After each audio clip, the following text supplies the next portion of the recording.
আসসালামু আলাইকুম এভরিওয়ান, কেমন আছেন সবাই? আশা করি সকলে ভালো আছেন।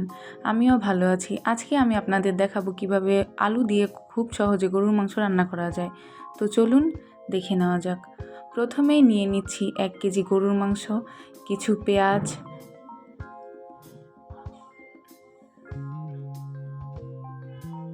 গরম মশলা, মধ্যে আছে এলাচ, দারুচিনি, তারপরে লবঙ্গ, তারপরে নিয়ে নিচ্ছি আদা রসুন বাটা।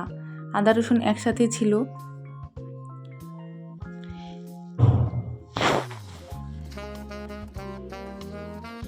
এবারে দিয়ে দিব পরিমাণ মতো হলুদ,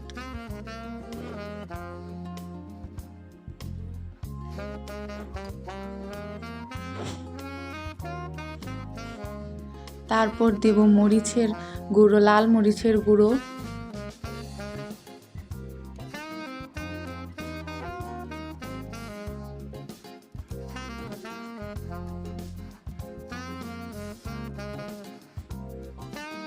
যে যতটুকু রান্না করবেন তার পরিমাণ অনুযায়ী কম বেশি করে দেওয়া যাবে। তারপরে দিয়ে দিচ্ছি জায়ফল জৌতুরি বাটা,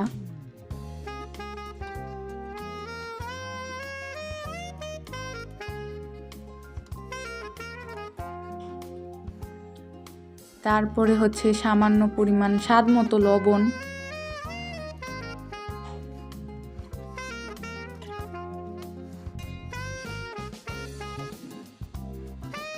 এবারে দিয়ে দিচ্ছি তেল পরিমাণ অনুযায়ী,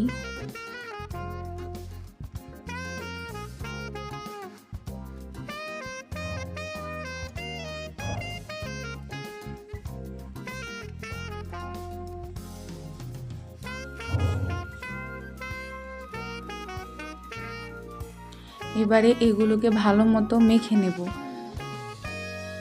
যত ভালো করে মাখা যাবে ততটাই বেশি খেতে টেস্ট হবে এবং গরুর মাংসের যে স্মেল আসে ওইগুলো কিছুই থাকবে না।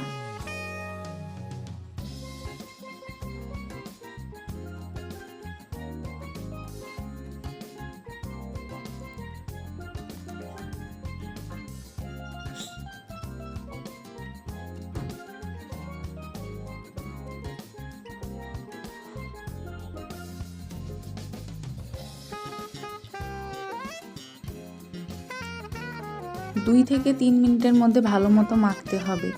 এবারে মেখে আমরা কড়াইটিকে চুলায় দিয়ে দেব। তারপরে চুলায় দেওয়ার পরে কিছু কাঁচা জিরা দিয়ে দেব, গুঁড়ো করা কাঁচা জিরা। এবার ভালো করে নেড়ে তারপরে কষিয়ে নেব 5 মিনিটের মতো।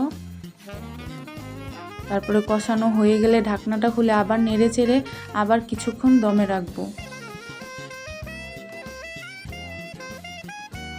তারপর আবার ঢাকনাটা খুলে আবার কিছুক্ষণের জন্য কষিয়ে নেব, প্রায় 15-20 মিনিট মতো। দেখতেই পাচ্ছেন গরুর মাংসে পানি উঠে এসেছে, কোনো রকম পানি দেওয়া ছাড়াই।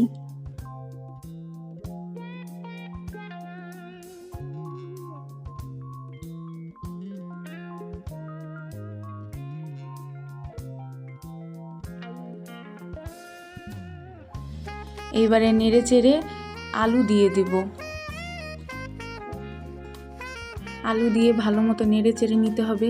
তারপরে একটা কড়াইতে গরম পানি করতে হবে, ওই গরম পানি এখানে আবার দিতে হবে, কারণ গরুর মাংসে গরম পানি দেওয়াটাই বেটার। তারপর ঢেকে দেব এবং ঢাকনাটা খুলে দেখব সিদ্ধ হয়ে এসেছে কিনা মাংসটা। তারপরে হচ্ছে মাংসের উপরে, সিদ্ধ হওয়া মাংসের উপরে ভাজা জিরা দিয়ে দেব। ভালো মতো সিদ্ধ হয়ে গেলে চুলা অফ করে দেব এবং নামিয়ে নেব। তারপর দেখতেই পাচ্ছেন কত সুন্দর হয়েছে। আপনারাও বাড়িতে ট্রাই করে দেখবেন, খুব মজা, খেতেও খুব দারুণ হয়েছিল। তো আমাদের রান্নাটি যদি পছন্দ হয়ে থাকে তাহলে অবশ্যই ভিডিওতে একটা like, comment, share and subscribe করতে ভুলবেন না। তো আজকে এই পর্যন্তই। নতুন আপডেট পাওয়ার জন্য পাশে থাকবেন, ভিডিওতে একটা সাবস্ক্রাইব করবেন। আল্লাহ হাফেজ, ধন্যবাদ সবাই।